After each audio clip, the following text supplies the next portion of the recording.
Hi everyone, so we are going to look at another function to perform tokenization, and the function is called as strtok, string tokenize, and it works on character arrays.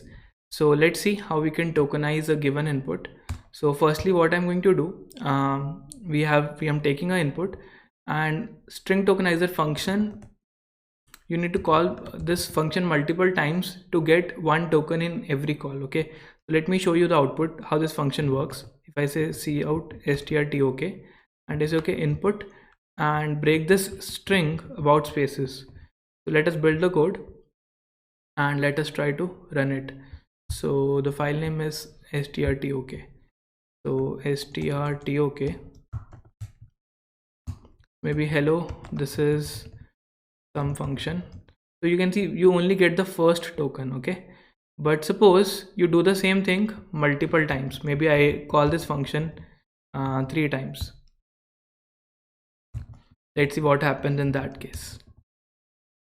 Okay, or maybe let's call this 4 times.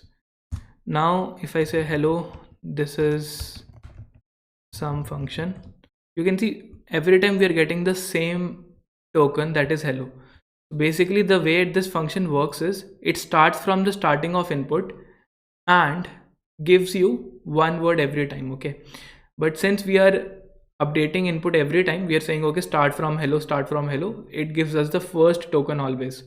What you need to do, you need to pass null in the subsequent calls. In the first call you pass the string, but in the subsequent calls you pass null as a parameter. Now let's see the output.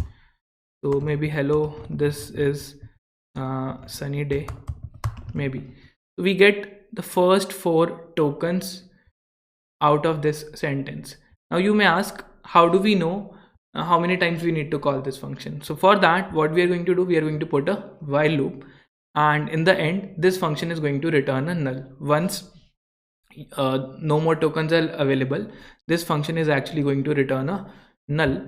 So one thing you may ask, how does this function know what is the next token, right? So the answer is this function internally maintains the state of the string you passed in the last function call. Okay, so we made this as the last function call, and when you make this call, this string is intact inside the function call. Okay, and how do we store the state? By using a static variable. Okay, so by making a static variable, okay, we are able to maintain the state of the string that we passed inside this particular function call. Okay, so in the next video we will also discuss how you can implement your own string tokenizer function, but before that I'm just going to modify this code so that you get all the tokens. Okay, so maybe I can say char star token equals to this, and I can say cout token handle,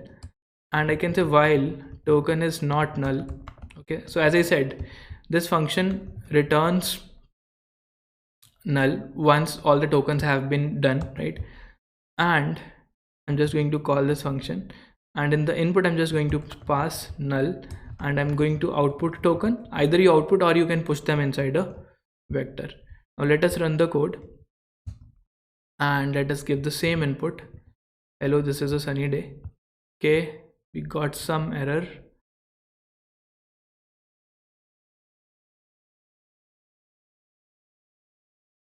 Okay, one thing I should do, I should first print the token and then update it, right? Because if the token is null, then I think that could cause an issue, right? All right, so let me show you. Hello, this is Pratik Narang. So you can see we are able to extract all the tokens using the string tokenizer function. So that's how we can actually use string tokenizer function, and in the next video we will discuss how we can build our own function which behaves in a similar manner as string tokenizer.